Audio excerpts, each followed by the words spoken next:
second term as president of the board right now for FEE. So in that position, I get phone calls from people who have students in the schools, and they want to know, what do we do, Jack? What do we do about this tax? And at first I was like, I don't know what to do about this tax. I don't want a tax either. Nobody. Does anybody really want a tax? I don't think anybody wants to be taxed. I mean, we seem to be taxed to death. So I didn't really know what the right answer was. I had the radio station call me and say, what's Steve's position on this? And I said, well, we don't have a position on this. I said, well, what's your position on this? Well, I really don't have one right now. So I knew that I needed to do something about that. So I also knew if you want to know what's going on in a battle, you don't call your Washington bureaucrat and find out, hey, what's going on, over in Iraq, in the streets, the cities, or whatever. So you're going to go down and you're going to talk to the grunts and find out. You're going to talk to the people in the trenches and find out what's going on in the battle.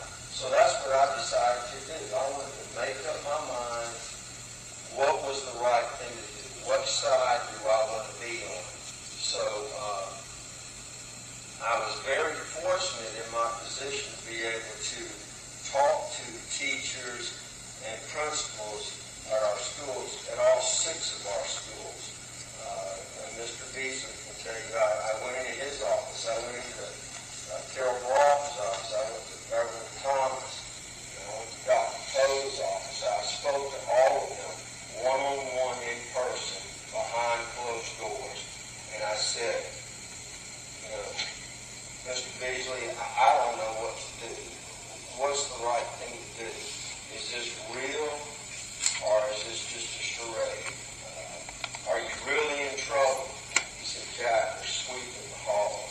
I mean, my administration, my faculty, my staff are sweeping the halls. We're vacuuming our own offices. We've got people serving food in the cafeterias that it's silent blood.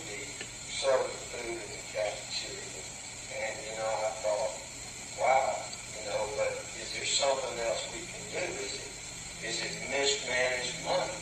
I asked him some very, very tough questions. And I looked him right in the eye, and I looked Carol in the eye, I looked Dr. Thomas in the eye, Dr. Poe, and I said, is this real? And they said, it's real. And it's not going to get any better. And I said, well, what other choices do we have? And that's one of the questions that I ask anybody that's against this taxes. What is your plan? What do you have? This is not a long-term solution to the problem. We have to remember that. This is a short-term solution. This is the quickest way that we can stabilize our school system and keep up just, we're not even going to really keep up the quality of education that we've had. We're still going to lose. We've already lost tons of teacher positions, but if we don't pass this tax, we're going to continue to lose more. So I was convinced, and I think that if anybody really talks to the grunts, talks to the people where the rubber meets the road, I don't think that they could talk and have a conversation with them one-on-one and walk away and say, I'm not going to support you. So I walked out of those meetings and I said, I'm going to support this, and I don't know what FEEP is going to do. Since that time, FEEP has had many, many meetings about this. And so I wanted to collect my thoughts, so I hope you don't mind.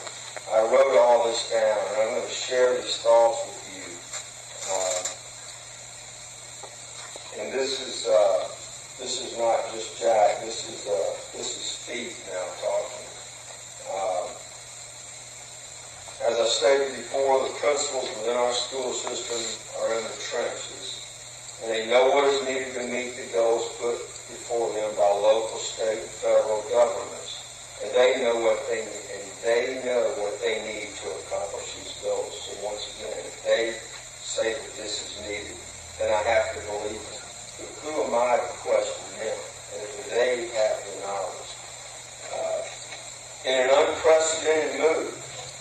the Board of Directors of FEE voted to formally endorse the penny tax for education. We stand together. FEE is one of 7 educational enrichment foundations in the county. Together, these foundations have formed the Baldwin County Education Coalition.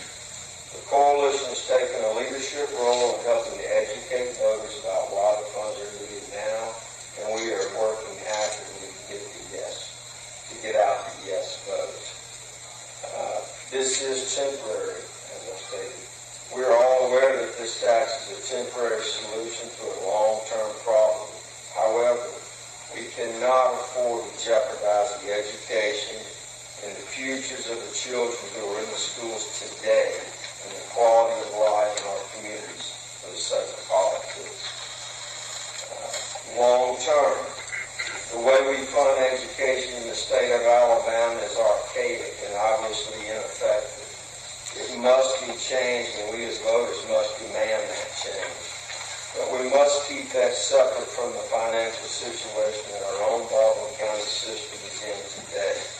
If we don't, our children and our communities will suffer the consequences.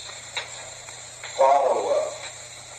After the referendum, the Education Coalition will continue to work closely with the school system to ensure there is ongoing community engagement in our school system going forward.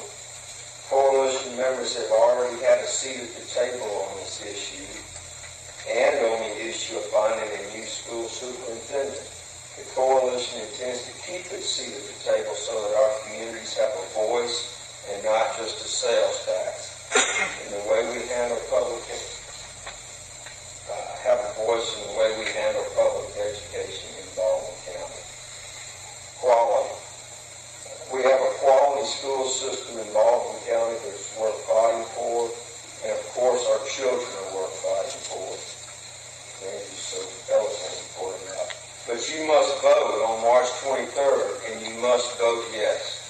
And then after we get through this crisis, we can work together with our elected officials to find the long-term solutions that everyone, no matter which side of the tax issue you're on, agrees has to happen to ensure we have a quality school system